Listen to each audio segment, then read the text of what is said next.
welcome back, and thank you again for being here with Evotech's third Security Summit. One of the joys of being here at Evotech is the opportunity to get to know some outstanding security leaders, and I am truly honored to be able to introduce my friend Emilio Escobar.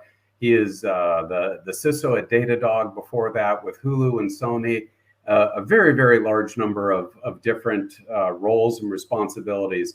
But Emilio, I think, brings to the table a very, very unique combination. He is at once both technically very well-versed, application security, all the different guises of running a modern security environment. And then in addition, and I think more importantly, he understands the business. And this is really kind of rarefied ground in our space, to be able to know the business, to be able to understand what's important, how an organization derives enterprise value and support that from its underlying security program and practices. He is truly, I think, one of our industry's best and brightest. Emilio has literally, I think today, the honor of introducing our cybersecurity panel. And we have some just absolutely outstanding individuals that will be joining us. So without further ado, Emilio, I'll hand it over to you to go ahead and make the introductions. Welcome. Thank you, Matt. Thank you, everyone. Welcome to the panel. We're talking with veterans who are now in cybersecurity. And Matt, I think you overinflated my intro. I'm actually honored to be presenting some of those elite cybersecurity leaders that Matt was referring to. So we have Paul Keener, SVP and Head of Security Operations at City National Bank. Was with the Marines for 27 years and out of the service for 4 years and counting. Gary Hayslip, no need for introduction, but he's a CISO at SoftBank, with the Navy for 20 years and out of the service 14 years already. Jason Callahan, CISO of Land Research, U.S. Air Force for 4 years and out of the service for 20 years.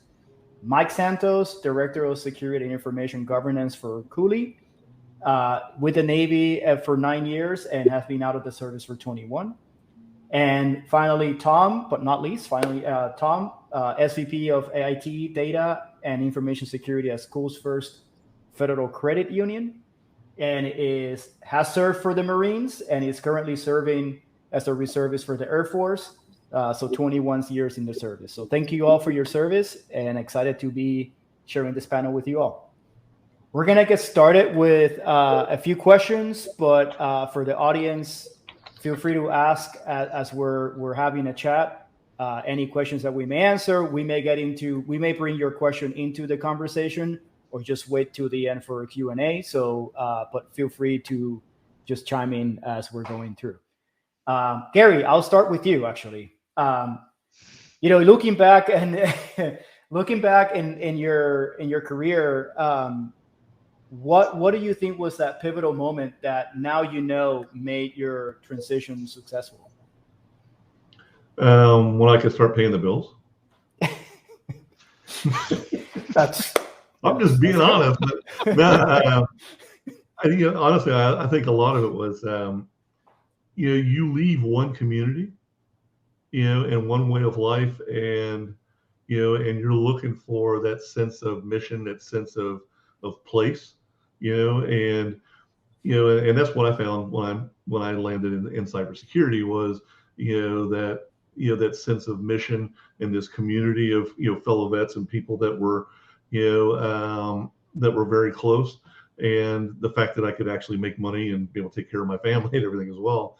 But for me, it was just it was finding another place where there were people that were oriented and focused and driven, and and what and I guess in a lot of ways the stress went down, and I kind of felt like I belonged here.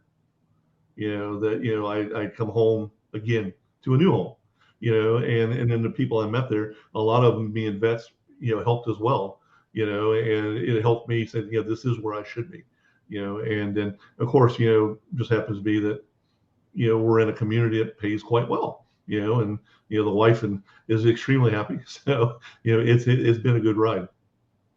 Awesome. Thank you. Any of the other panelists want to add something? I like Gary's answer, when you could pay the bills. Like that is probably epic Gary Hayslip. And all of the other stuff out there, is true, but I agree. The minute that you can actually start providing for yourself and your family, I think is an indicator that you've done it the right way. I think of that one too is once I had a job and had healthcare insurance. I remember that being one of the scare factors of you're going to leave this umbrella that takes care of you, no questions asked, no credit card to get medical service. There was this like fear of going into the private sector, just on little things like health insurance, little things, cheap things in life. Mike, I saw that you unmuted. You had something to say, and I think Gary I need to reconnect soon. But I think what Jason said was really true. I mean, and it goes along with what Gary said. I think it's probably similar if you change any job, right? Once you're starting to get that steady paycheck, and the benefits have kicked in, and you know that if your kids have issues, they can go somewhere, and you're not going to lose your whole paycheck. It's a very comforting feeling. For me also, I think it was when the company I went into had like a 90-day, you're in a 90-day probation period. And once you got past that and you still work there, that was really comforting too, to know I actually made it 90 days in the civilian world. I might be okay. Great. I think this will be an interesting question as people are thinking about this, right? For any current veterans who are thinking about transition or listening to us, if there are any specifics, happy to feel free to ask. But we'll move with Tom. When it comes to transitioning into the private field, what are there any benefits that the National Guard or the reserves provide you, or even if you're not and you are part of the reservists and now you're considering to make a move, right? Let's say you're not a civilian and so you're in the military, move to reservists, and you want to make now the move to civilian in the private sector. Like, are there any benefits that they provide? Yeah, Emilio, thanks for that question. So I think a lot of folks on active duty, when they transition out, often don't really consider the reserves, the military reserves, where they can continue their career and not do it full time, but do it part time. But when you ask me about benefits, I think the biggest one that comes to mind is I get to not worry about changing diapers at least for 1 weekend a month and go hang out with the buddies. I mean, train with my buddies at a reserve base. And so I think that really brings a lot of life balance when you think about your regular job and being able to go to your part-time job and truly enjoy the company of your friends and your colleagues. But obviously, there are some tangible and intangible benefits. The tangible ones are pretty obvious are educational, VA type benefits, whether it's VA loans or healthcare, TRICARE healthcare. And if you're interested in continuing education, tuition reimbursements as well. And depending on your career in the reserves, some of the career fields may also have signing bonuses, and you get a part-time paycheck, right? Working 2 days a month, it's enough to put a tank of gas, and make it worth your time, I think.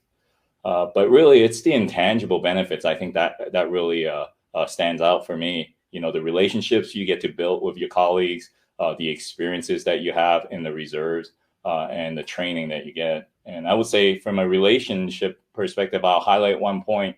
I'm currently part of a cyber operations team that drills out Travis Air Force Base, combat communications.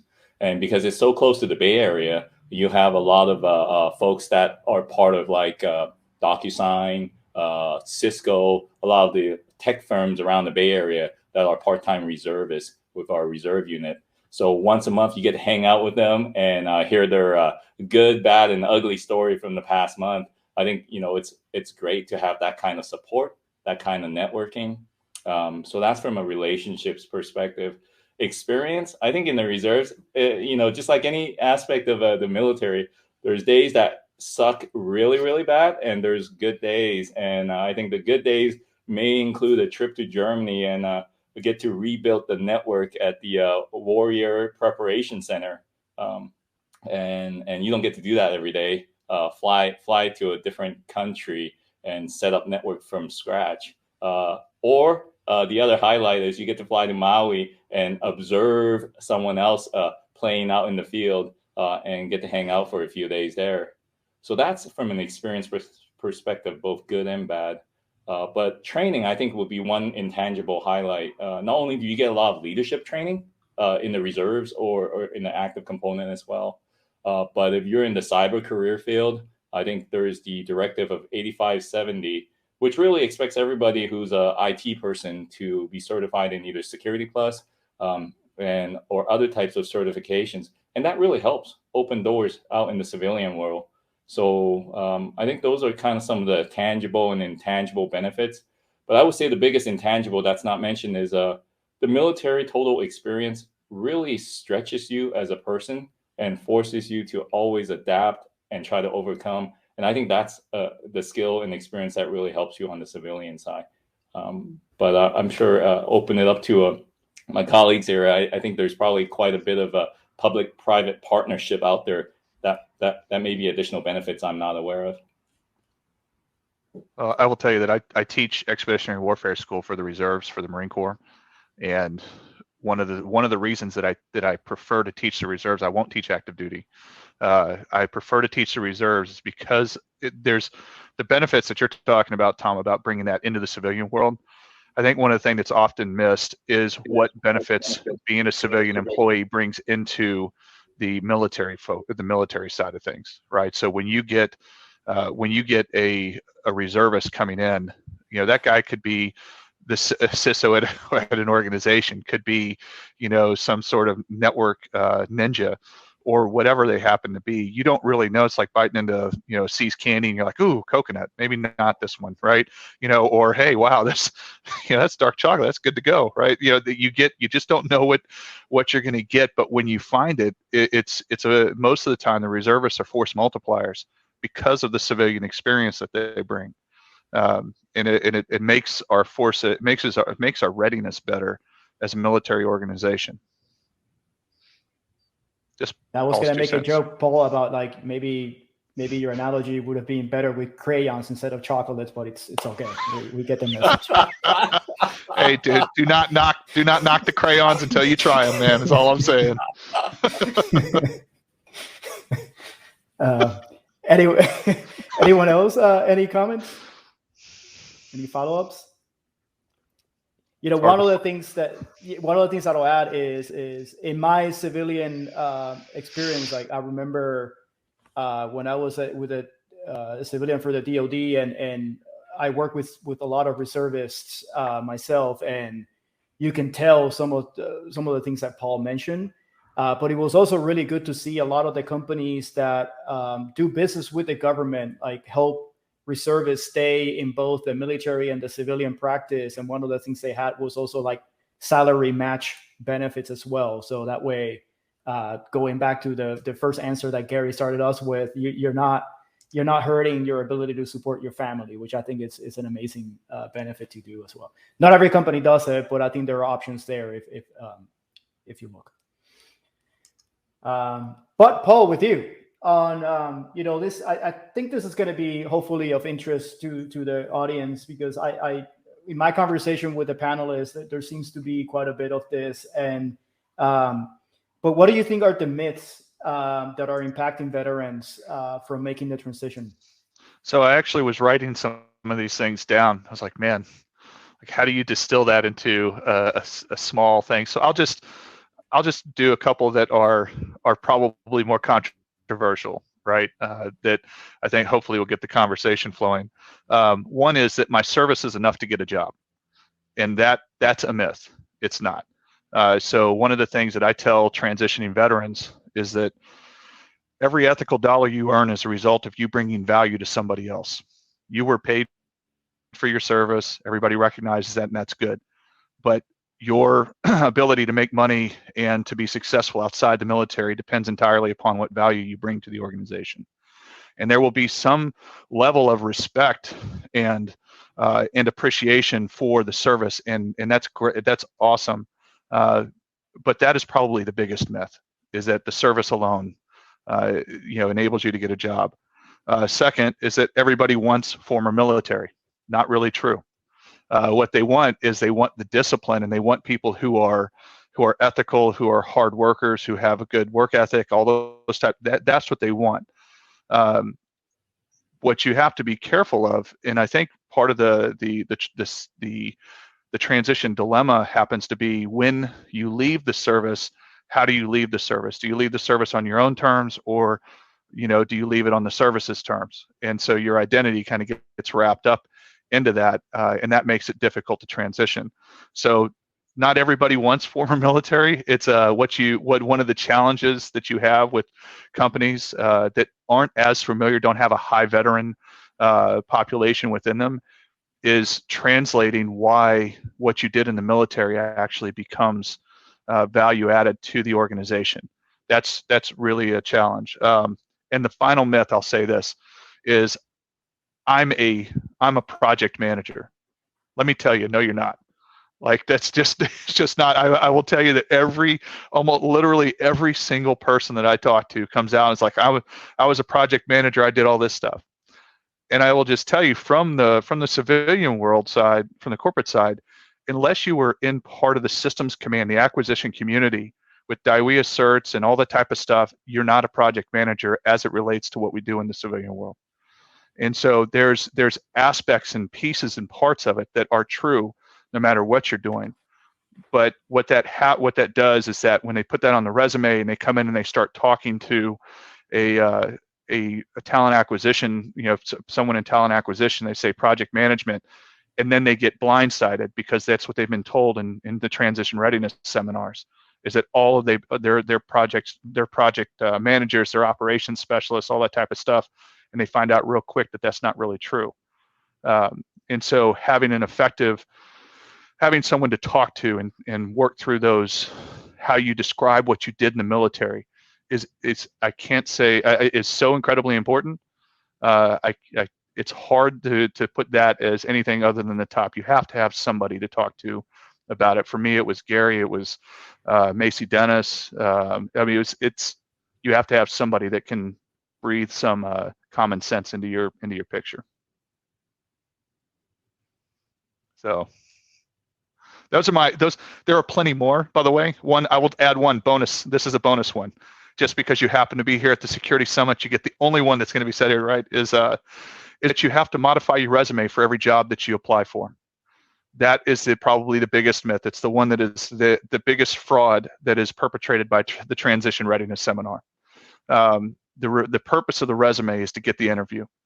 And one of the things that people that transitioning vets run into is they look at a job, they go, let's say they're applying to Datadog, or they're applying to Hulu or SoftBank or City National, and they're under the misapprehension that they have to modify the resume for each of those applications. No, you build the resume for the job that you want, and you tighten that up for the job that you want, cyber ops, whatever it happens to be. And if you're getting the interviews, your resume works. There is no other standard. And if you're not getting interviews, your resume is not working. That's when you need to modify it. So that's probably that's the bonus edition.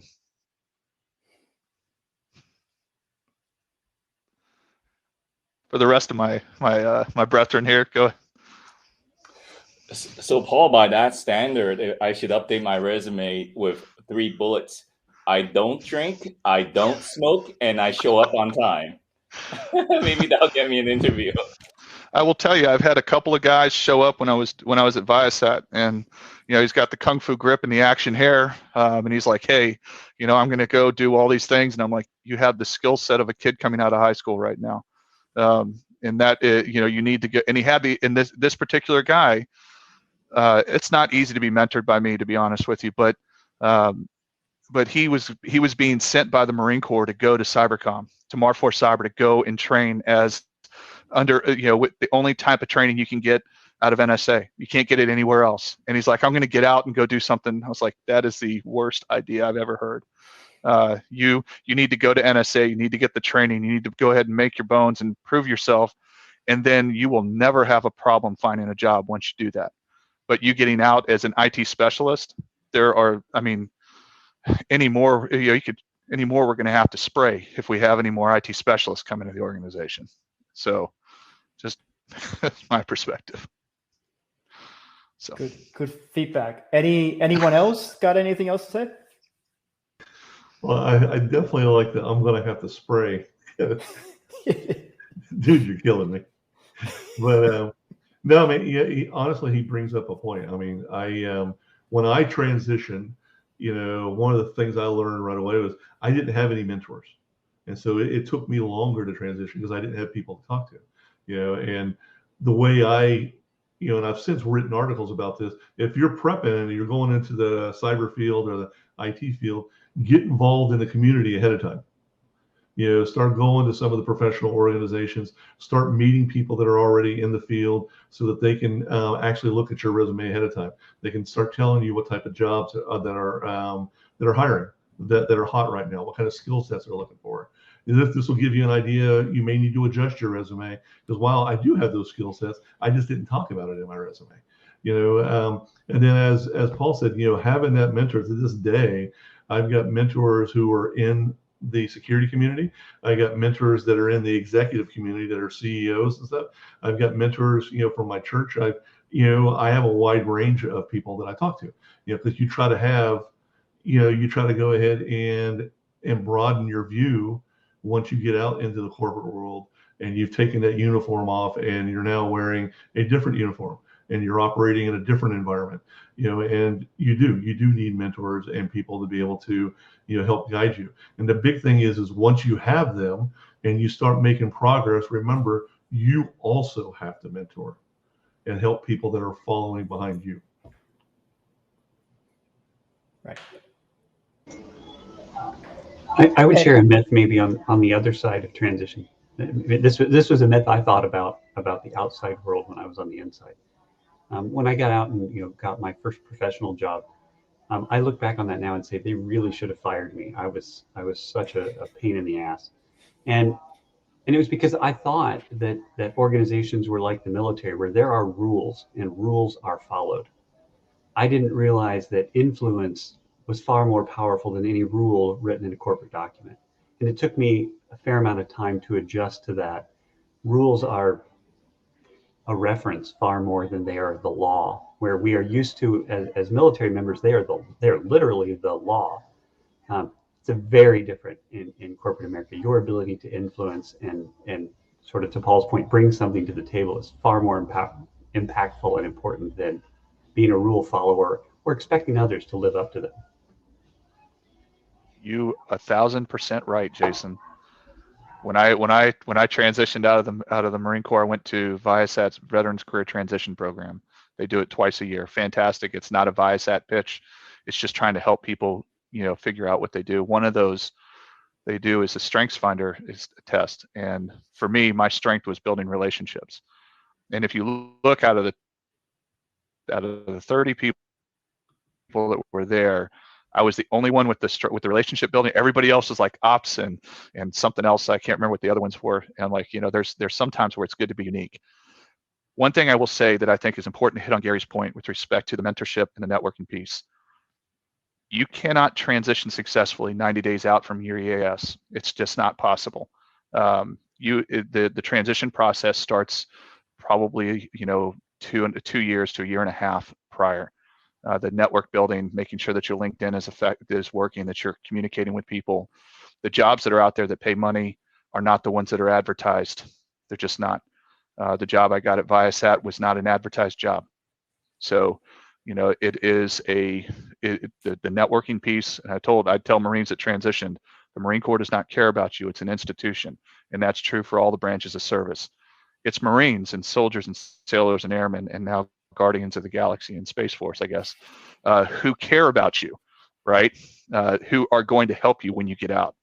The Marine Corps will continue to move on. They'll continue to march. So. All good feedback. Let's actually now turn things around a little bit with this question for Mike is, what are some of the truths that are not generally known that you believe veterans are looking to make their transition should know? Yeah, it's funny because some of the stuff was already said out of that last question. I thought the policy one was one that I had written down too, that policies are guidelines. They're optional. It could depend on your industry. But the first thing I would say, one truth is there's a lot of different companies out there. There's companies that are conservative. There's some that are more progressive. And you got to find the right company for yourself. So if you get out there, there is a good chance you're going to go to your first company and you go, this just is not the environment for me, but you can't lose hope and just say, I'm just not a civilian. There's so many different organizations that has so many different cultures, and there's one out there for you. And one of the things I would say is when you're in these interviews, it's your time to interview the company as much as it is for the company to interview you, right? Find out about them, find out what their culture is like. You might even just ask what the person who's interviewing knows about the military. If they know a ton, you might be like, wow, they'll tell you their grandfather and father and husband are all military. You go, okay, I'm going to fit in pretty well here. You find out they go, I can't even spell Navy. You might be in a rough place, right? So, ask those questions. I think one big thing that I learned, and that is so true, is writing and communication is so important. It is so important. And not that it's not important in the military. It's in the military, we're so used to writing message traffic. Everything is a fragment, right? Nobody in the military, you come out of the military, you start writing these things and they're like, wait, I remember the first, when I got out of the military, my director said, you know what, I'm going to send you to a business writing class. I'm like, you got to be kidding me. And the whole point was not that I didn't know how to write. It just wasn't ingrained enough to actually write complete sentences and stop using acronyms. And had to really think for a second and say, I have to communicate with people, and that requires full sentences. They want the whole context. This is not an order-driven organization where I say you do. They want to know why. They want to understand what it is they're doing. They want to be inspired and led more than they want to just be, barked at. So I think that was a big one. I think another thing that people should realize is that HR in the civilian world puts up with a lot more than any CO or XO ever will.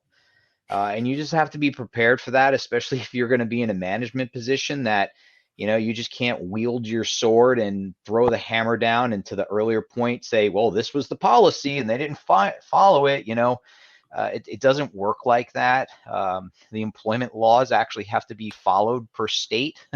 And, people don't want to get sued. Something the military doesn't really worry about when they're sending you up for, up to the XO or to captain's mast or anything like that, right? You just have to realize that, there's usually going to be a lot more tolerance in the corporate world, and a lot of it's just based off in the end and who's making the money, right? And those are some things I know people struggle with. And that they do struggle. I know a lot of military people who've been out of the military for a long time who still struggle with the policy thing. It's amazing that they just can't wrap their brain around the fact that we don't hold everybody to every letter of every policy. And in all reality too, if they probably look deep into it, I bet you not everybody in the military is following every letter of every policy either, because nobody knows them all. It's too many. So, those kind of some of the things that I would just throw out there. Thank you. Do you one I guess follow-up question? Do you also see, and this is for open to all the panelists, that one of the things that veterans making the transition out to the civilian, now that you join a private company, you can actually, and managers are expecting you to be able to challenge managers, and actually, if you have a better idea, to speak to your idea and not just be yes people. Is that something that you see other transitioning veterans struggle with? Yeah, I've had some veterans work for me, and I'm like, well, one, please stop calling me sir. And two, it's okay. Yes, I may come up with a dumb freaking idea. Actually, when I was in the military, when I was in the Navy, I used to say the same thing to my division. I used to say, look, just because I'm wearing the different hardware on the collar or the lapel doesn't mean that I'm not making a stupid decision. So it's okay to raise your hand. But yeah, I do see a lot of people. There's certain services that are worse than others about that, where they'll march off the cliff if I just tell them to. And I'm like, well, please come back. And, it does happen, and they do have trouble with it. I think it depends on the conditions that are set, right? So one of those things, the philosophy for my team is, fail fast, fail often, don't fail the same way twice. And I think that when you force people into a failure state where they start to, where they know that they're not going to hit it 100% off the bat, and they get used to being allowed to fail without having, without the world coming down on their shoulders and all that kind of stuff, that they can start making some progress. Then, we say it in the military that's what happens, but that's not really true. Like there are, you got to hit it 100% a lot of the times. And even though, there's some areas where you're just not allowed that freedom, right? You're supposed to be executing. Ownership creates velocity. The ability to fail creates the ownership. And so I think if you can do that, then you can set those conditions at the start. Then it'll help. It helps people to do that. It helps people to transition a little bit easier. It is, but I told her not to write it. I think Mike's points were super excellent. I would give a counter to one of those, which is the use of sir and ma'am. I remember recently having coffee with a transitioning Navy officer. And I got a phone call. I said, "Excuse me, I have to take this." And I answered the phone. "Yes, sir." It was my boss. And when I got off the phone, he said, "You still do that sir, ma'am stuff?" I said, "I absolutely do. Yeah, that was my boss calling." And he was like, "Wow, I thought everybody dropped that." And I found it's only other veterans that hold each other accountable and say, "Stop doing that." I've never had a non-veteran say, "Please don't call me sir." So I look at it as it's free courtesy. It's like holding the door for people. It costs me nothing to show that sign of respect. It's been very well ingrained in me. I still do it. I only get complaints from fellow veterans occasionally. I have gotten the comment from non-veterans. They're out there. And I think that goes back to the original point I made about finding the right culture, right? Some cultures that it's just too formal. I mean, for instance, I can even say where I work, the culture in the San Diego office is different than the culture in the New York office. No one in the San Diego office is going to dare wear a tie. I work at a law firm unless they're scheduled to go to court that day. Right? In New York, there'll be people who wear ties and bow ties, well, just because it's Tuesday, right?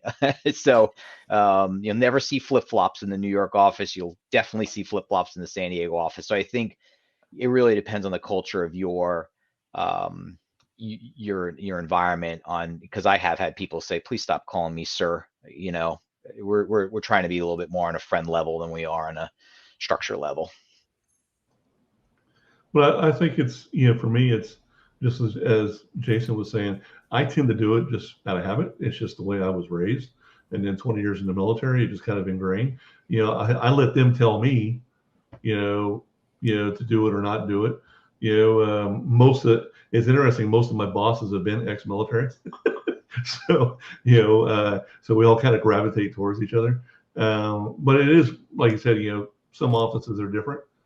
You just kind of, I just let them, drive towards, what they're comfortable with, and you go on about your business, but I do think it is a good thing to start with, as you learn the culture, because each culture, depending on where you go, is very different. Right. Yeah, that's so true. I think with the Air Force, we just call each other by the first name anyways. Doesn't matter if you're officer or enlisted. So I don't have to worry about transition there. I was going to make that comment. I was going to be like, we have a military panel plus the Air Force, but whatever. Right? I'm just kidding. There you go. I was going to make the comment that your transition might be different depending on what service you came from. I felt a little judged, Mike, with you're talking about the people following. Like, yeah, I've known a bunch of Marines who you have to really just dial it back. Marine and Army. I think it goes back to, by the way, yes, it goes back to where your identity is. To be honest, it goes back to where your identity is as a person. If you get out and you're the one that is, hoorah, hoorah, Marine Corps, everything, you've got the camouflaged vehicle and you could strip down to PT gear right now, like you did 20 years ago.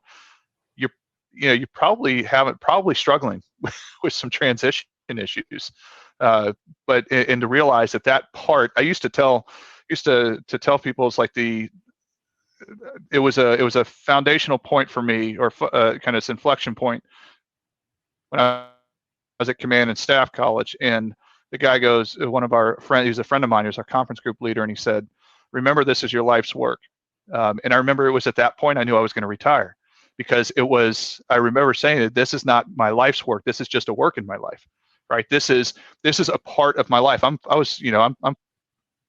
in my late 40s, right? I got a lot of work. I got a lot of other things going on, and I'm proud of my service.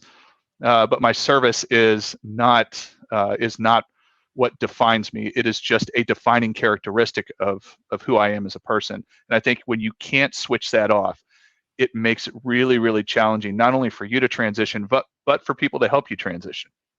Yeah, I was going to say, I think it's also for those looking to transition, look for a good manager who can help you with it, right?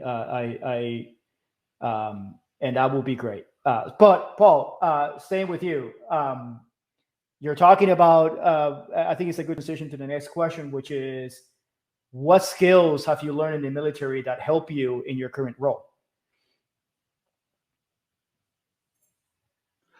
Obviously, the one thing, there's a leadership aspect of it, right? That you in the Marine Corps, it's a leadership factory. Sometimes there's good leaders, sometimes there's bad leaders, sometimes there's okay leaders, but they are all leadership aspects of it. I used to say that there are two types of leaders: ones you learn from and ones you learn because of, right? And there's no middle ground. The leadership piece is probably the biggest thing that I learned coming out of the military. What I will also say is that there's a lot of skills that I got from the Marine Corps. One, I'm trying to think of where's the one thing that I got out of the skill set for the Marine Corps that has helped me. One is cyber, right? I'll just put that out there. I had a very unique career path in the Marine Corps. At the time, there was only like 3 or 4 officers who had done what I had done. Marine Corps Red Team and cyber development, the cyber mission force and all those types of things. I had a unique opportunity to go and explore that side of the Marine Corps, which was new at the time. That part, I think, was super helpful. The one skill set, by the way, that I learned that has been really helpful is the non-punitive letter of caution, right? So Mike was talking about the HR piece, like how soft and squishy, and everybody's all kind of warm and toasty like a Pop-Tart with HR.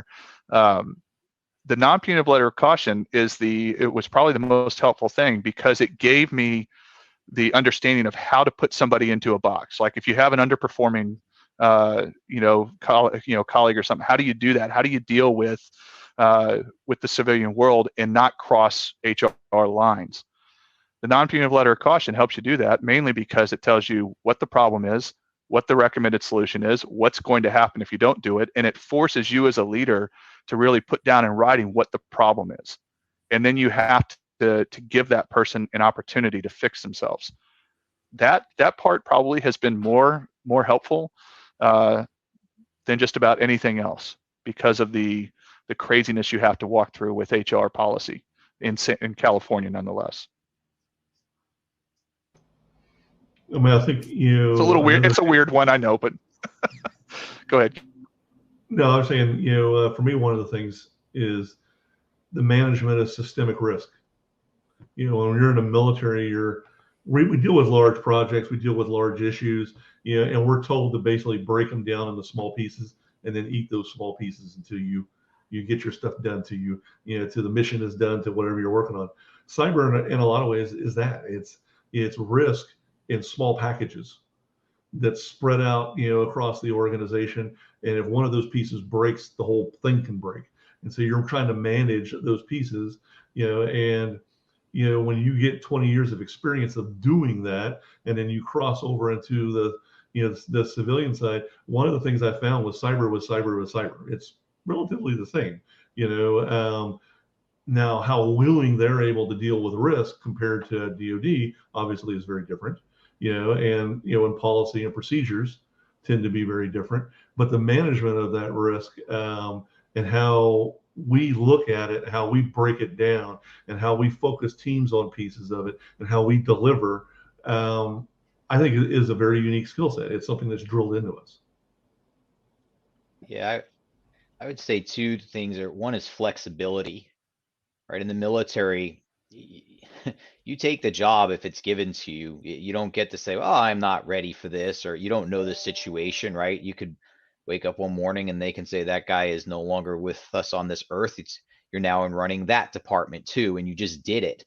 And I think, that's how I got into cyber. One day my CIO walked in and said, I'm putting you in charge of cyber. And I said, okay. I didn't really even know where we were going to start. It wasn't like I had like a ton of experience or anything, but I just said yes. And I took it, and well, yay me. And I think the other thing that, the military prepares you well for that is really helpful is, how to handle the stressful situation without panicking, because you've drilled it so many times. I was going to say that one. Thank you, Mike. Yes. I dealt with one today. I thought somebody was going to just lose it because a permit wasn't submitted with the city for something, and the project's like 3 months out, but we haven't submitted a permit yet.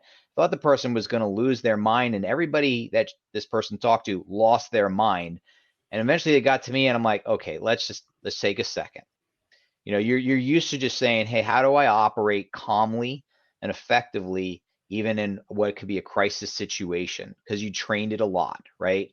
I love hearing all the, when you listen to pilots, or people calling in gunfire, it's like just so calm, right? And that's, you bring that into certain situations in the civilian world, and it's really valued, because you can really help the organization refocus, as opposed to go into some doomsday scenarios that they'll only get there because that's all they can think about. It's not really what's supposed to happen. Thank you. And I know we gotta take some questions because we're about time. But one of the things I was going to say is at Hoodoo, I hired this SOC analyst to come build a function for us, and good experience in information security response, incident response. And 3 years after he had joined the company, he's telling me his Marine story, and he used to blow up doors for when they were like, kicking doors in Iraq and Afghanistan. And he mentioned like he didn't know what his skill set was that he learned from the Marines that helped him in security. And I said, yes, out of the 20 so incidents that you've helped manage, you have freaked out 0. I think that's a huge skill for security that is needed. So I think that was a valid one. We have a question from one of the audience members. How can those of us who are non-military make sure we honor you and other veterans who are now serving in the corporate world? And I like Gary's answer that I typed in the chat, but if you want to say it, feel free to. But seriously, like how can civilians honor veterans and even those who have transitioned? I would say by holding them accountable, right? There's I know it's a hard answer, but this is the best way to honor people is to hold them to account, to be successful, right? To have them come in, challenge them, and let them shine. It's not to soft pedal and say, oh, you're great, everything you did was great. The reality is that's just not true. But you have an opportunity to be fantastic and really bring a lot to bear. Yeah, I like the question. I think I'll take a reserve or guard perspective on it, since I've been in the reserves for 21 years. This past year in 2021, I had a chance to go on an annual training where a different reserve unit came from a different state. And some of these are younger reservists. And we were inviting them out to lunch and dinner, and they were not able to join us for dinner consistently. And what I'm learning is a lot of them are taking a huge pay cut between their civilian job and going into the reserve training. And God forbid they get activated and you have a high-tech paying job that you're dependent on paying the mortgage, and then all of a sudden you're down to reserve pay, which may be a fraction of what you bring in each month. Some employers are really supportive.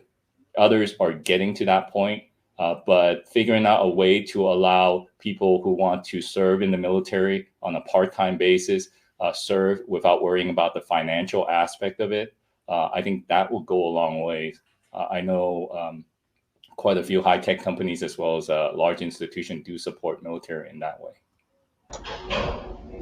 The thing I would add to that for others to be supportive is, if you're a leader and if you're a hiring manager, if you work in HR, if you have any influence in how the company you work for supports the community, make sure you're supporting veterans.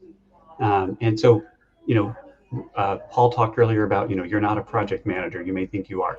One of the number one things I've always seen is people struggle with how do they translate, I blew up doors, right, into a job that exists in the civilian world. I got to participate once with the veterans group and a company that had sponsored it.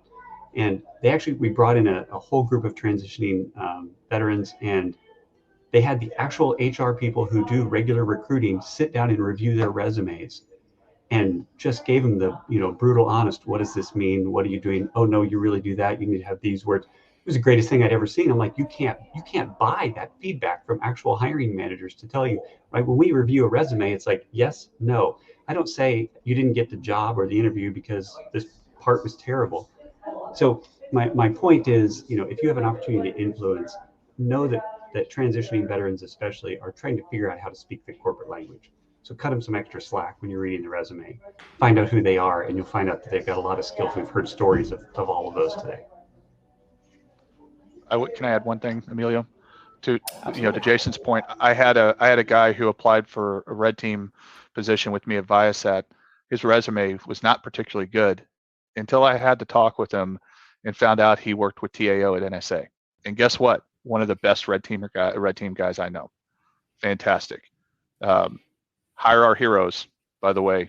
Get involved in those organizations for hiring. SkillBridge, Hire Our Heroes, Veterati, those types of things that do coaching and mentoring.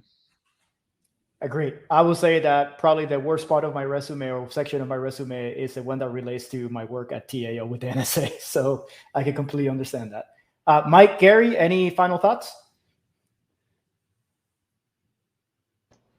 No, I'm good. I mean, I said you guys have covered, have done really well. I mean, I'm actually enjoying the panel. even though you invited Paul, I guess. I mean, I'm enjoying the panel. We had numbers to meet, So yeah, I know. We got to have the token Marine. I know. Mike, anything? No crayons. That's the only thing. I'm just bummed. No, I have nothing else to add. This was really fun. Thank you. Well, thank you, panelists. It's been a pleasure and an honor to have you. And thank you for the audience members. We're all on social media, so if you want to reach out, we're happy to chat. But thank you for your time, and have a good rest of the afternoon.